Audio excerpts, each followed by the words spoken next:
The story of King Tut has everything, doesn't it? The boy king who is mummified, whose remains are surrounded by gold, elaborate jewelry, and all of that is protected by a curse.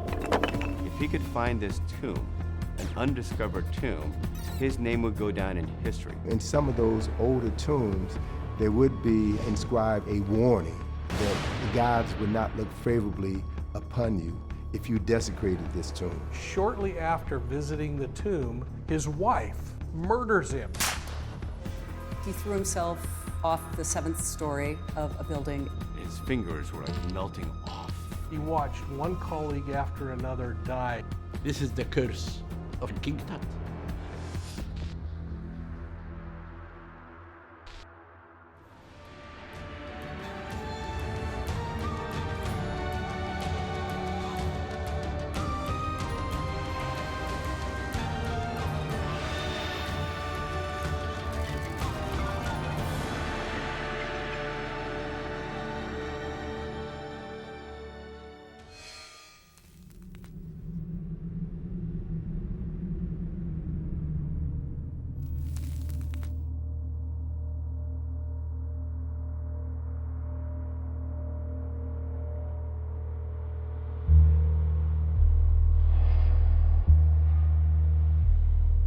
Ancient Egypt has magic, because if you ask a child at the age of 8 and you tell him Egypt, he will tell you the Great Pyramid of Khufu, the Sphinx, the mummies, and King Tut.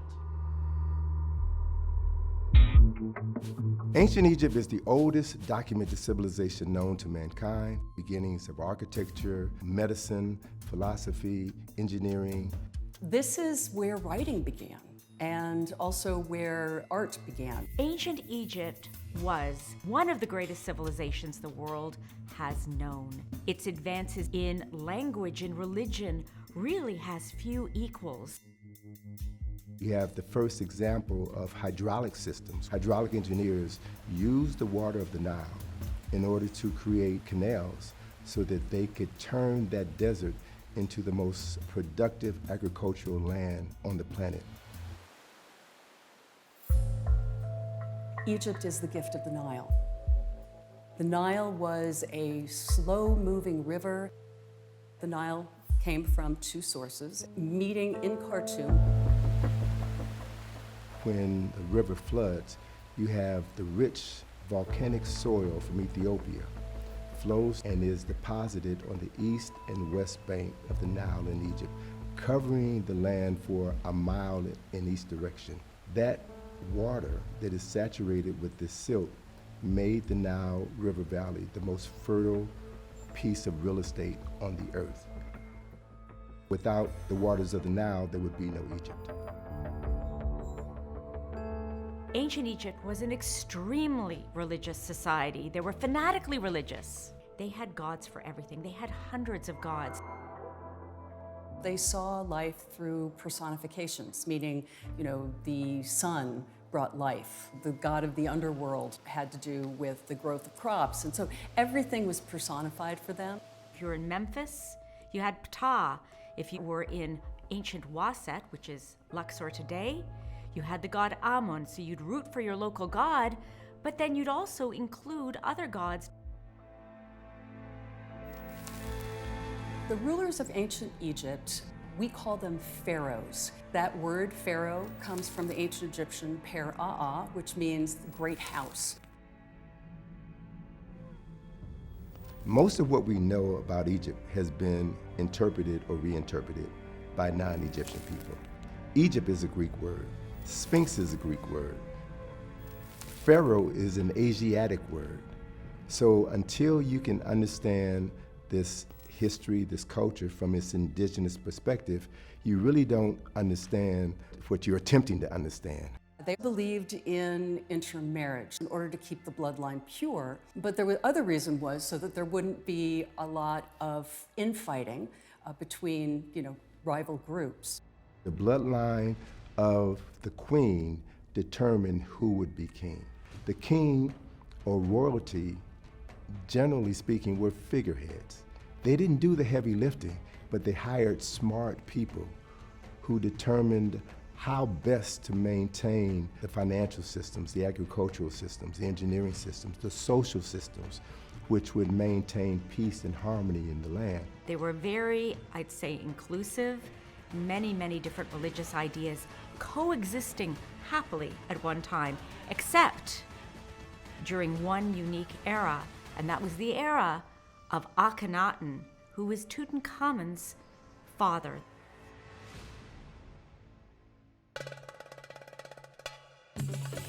Akhenaten's reign began in the early 14th century BCE. It was only about 17 years that this whole drama took place. When he came to power, he was Amenhotep IV. He was the son of the greatest king that had ever ruled Egypt.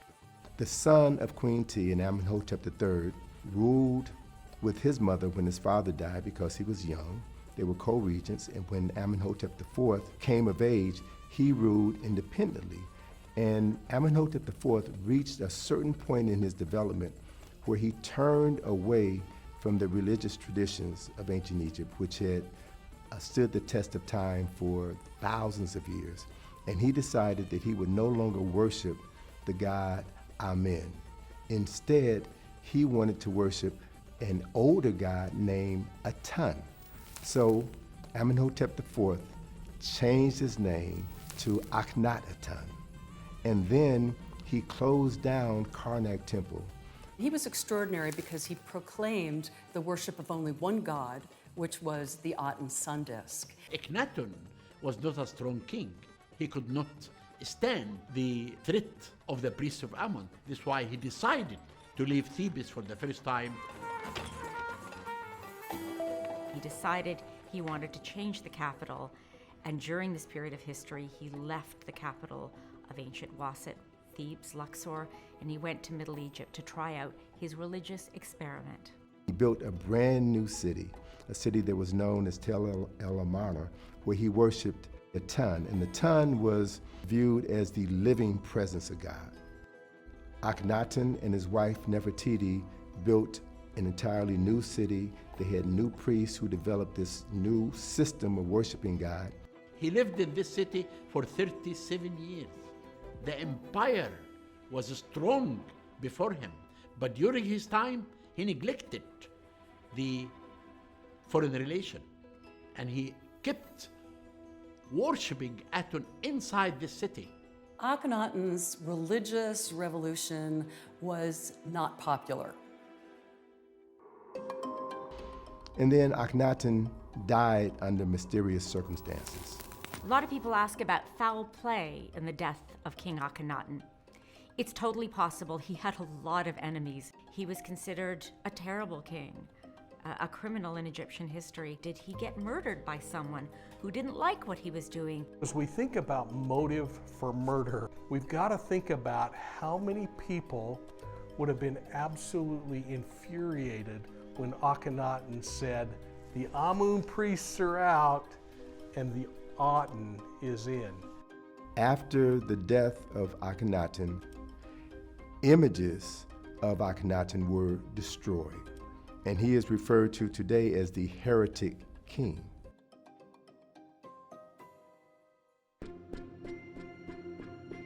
After Akhenaten dies, this is a very shadowy period that Egyptologists argue a great deal about because we don't really know who succeeded Akhenaten. Tutankhamun was very young when he came to power. He was only 9 or 10 years old, so was he really making the decisions? He had 3 strong advisors working with him: the Vizier Ai, the Treasurer Maya, and General Horemheb. I think they made a lot of decisions during his reign. Shortly after his ascension to the throne, he abandons his father's work and then comes back to Luxor and reinstitutes the worship of Amen. And this is why also it is clear in Tutankhamun, when he became the king, he changed his name from Tutankhatun to Tutankhamun because he neglected completely the worship of Aten, and he began the worship of Amun. Tutankhamun was 9 years old And this is why I was the most important person to control the life of a king. King could not understand the difference between Aton or Ammon. And this is why it was easy to change and come to Thebes, and he changed his name to Tutankhamun. The return of the gods was absolutely welcomed by the populations of Egypt. We have poems from people, beautiful lyrical poems welcoming back Ammon, and so happy at the ability to worship him again. He did a great favor to Egypt by taking it away from the Aten that Akhenaten instituted. Akhenaten married his own sister, and this is why the physical problems that King Tut has is because of that marriage. He was found to have a club foot. He was a very sickly king. He had more than 100 walking sticks in his tomb. Tutankhamun, as a young man, he wanted to show his power. We have evidence he was leading the army. It is very important always in front of the Egyptian to show that the king is powerful enough. By the time he reaches the point where he comes of age and can make his own decisions as a man, he dies. The end of Tutankhamun's reign is one of the most debated issues in Egyptology. How did Tutankhamun die? What we do know is scientifically there is blunt force trauma, and according to the experts from what I've read, that blunt force trauma occurred before death. King Tut had an accident on the left leg. It's a fracture. Let's just say that Tut died because of incest. It is thought by some that he may have died in a battle of war, in one of the great chariot battles. Then suddenly was he thrown from his chariot, and just as he was getting himself up on the battlefield, was he struck by the huge wheel of perhaps a Hittite chariot and killed that way. Was he murdered by King Ai to take the throne by a blow to the head? If in fact a pharaoh had been killed, there would have been, I believe, more ceremony around his death. In Tut's case, we saw a mummification that lasted about 40 days. It is believed that his body was buried in a tomb that was actually constructed for someone else. And that tomb was usurped for his purposes, and then all of his artifacts were placed in that very small tomb in the Valley of the Kings. And it laid in wait for thousands of years until Howard Carter discovered it.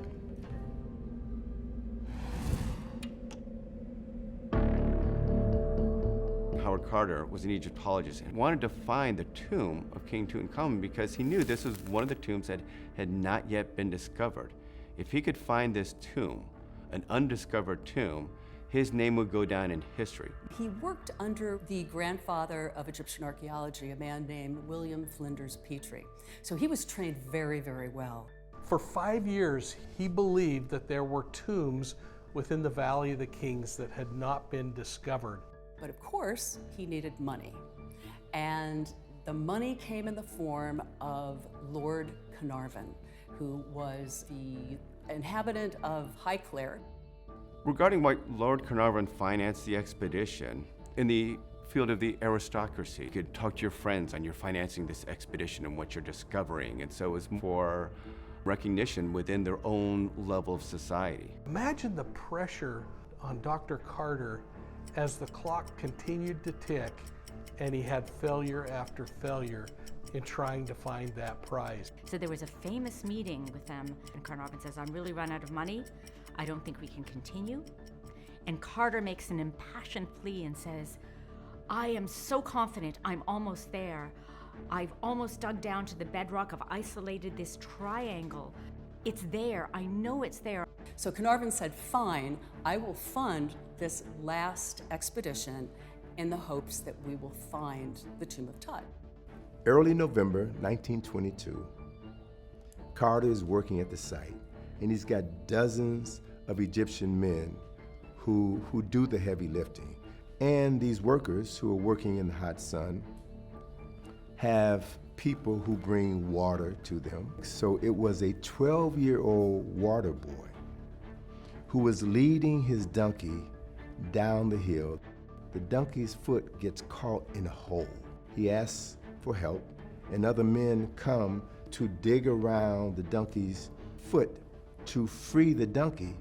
And in digging this hole, they found the first step, which led to Tutankhamun's tomb.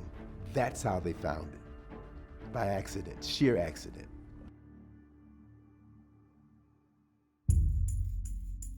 Carter then started excavating and found at the end of a bunch of rubble and sand that had filled the passage, he came up against a mud brick doorway. And on that mud brick doorway were the stamps, the necropolis stamps. And the stamps said Tutankhamun. Carter has to wait. He can't go and start digging out the next couple of days because he wants to respect his sponsor, his partner, Lord Carnarvon, who's miles away in England. So imagine the discipline of Howard Carter, because he now finds this prized jewel that he'd spent 5 years digging in the dirt trying to discover. Rather than go into the tomb, and can you imagine how Lord Carnarvon must have felt as he made that laborious trip out there to be with Howard Carter as they went down and peered into the tomb. The fateful day has arrived. It's November 26, 1922. Lord Carnarvon V has arrived with his daughter, Lady Evelyn Herbert. They meet Carter at the tomb, and they take those steps down to where Carter has found this sealed door. As the story goes, he made a small hole in that opening, and they put a candle inside, and they asked, "What do you see?" He said, "I see things. I see beautiful things."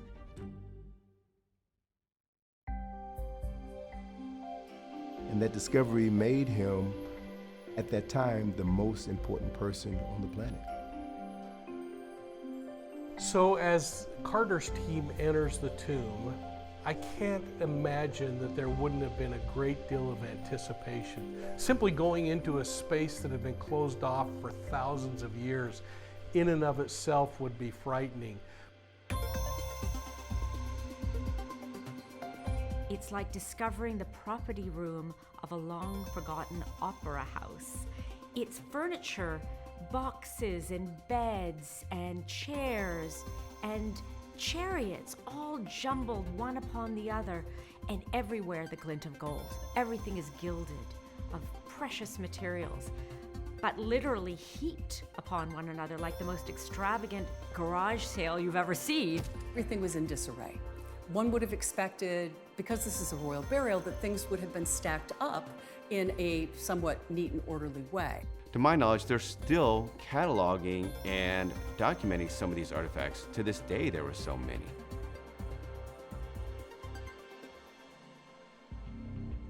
It took Carter quite some time to label all of the artifacts that were in the antechamber before he was able to enter the burial chamber. What they found was something that was so totally fascinating. There was this large container. Nestled inside of this container was like a Russian doll of similar artifacts of smaller sizes. So you had 3 different containers. Inside the last container, there was a sarcophagus. And inside that sarcophagus was a smaller sarcophagus. And inside the smaller sarcophagus was another sarcophagus, a third sarcophagus. And inside that third sarcophagus was the body of the king.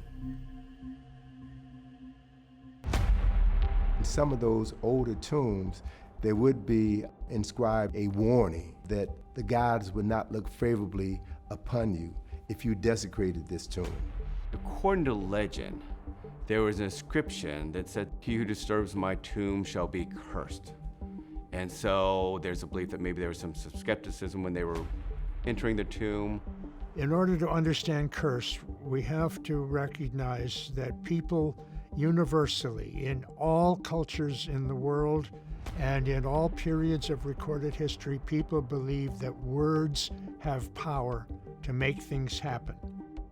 The curse needn't be specific. It can simply say in translation, you may be cursed, or your family may be cursed. The curse of King Tut, it was logical and easily believed because curses were common in the time of the Pharaohs. Carter went back to his home, not far away on the West Bank, and he had this lovely little pet canary to keep him company. The boy, who had been one of the servants in the house, comes running out to Carter. His pet canary was eaten by a cobra. The cobra was the image of royal power. It was on the uraeus that the pharaohs would wear.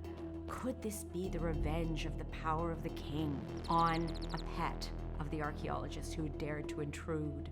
The death of Carter's canary was seized upon by the press as one of the first indications there was indeed a curse on the tomb. The newspapers were absolutely wild about the discovery of Tut's tomb, but at the discovery, it became very, very clear that the whole idea of partage wasn't going to happen, that the Egyptians wanted to keep all of the material in Egypt.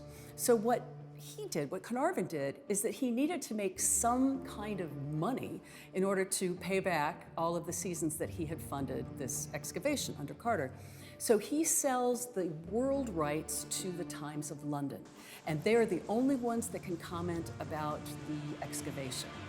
And as a result, the other newspapers are just chomping at the bit because they want to get information about what's going on. And so from here, we find the fabrication of the Curse of Tut, because that's what sells newspapers in the Victorian age. The lure of the occult is probably much stronger in modern Western society than in traditional society, where people would avoid anything mysterious, anything sinister, anything that has potentially dangerous implications. So the first person who dies and started this idea of a mummy's curse or the Pharaoh's curse was Lord Carnarvon. Shortly after the discovery of King Tut's tomb, while still in Cairo, Lord Carnarvon gets a mosquito bite. And he was shaving one day, and he nicked that mosquito bite, and it got infected. It's a blood poisoning that can occur. It can be very nasty. At this time, there was no antibiotics. There was no penicillin that you could take. His blood infection quickly turned into a terrible fever and a terrible illness, and he had to go to Cairo. He was recuperating in the Continental Savoy Hotel. He seemed to be rallying and doing better for a while, but ultimately, 6 weeks after the opening of the burial chamber, Lord Carnarvon succumbed to his illness. When he died, the lights went out in Cairo. His dog howled and then dropped dead at the precise time that Carnarvon died. Carnarvon's death completely sends the frenzy of the curse into overdrive. Dateline, Egypt, February 16th. And hence the Curse of Tut is born.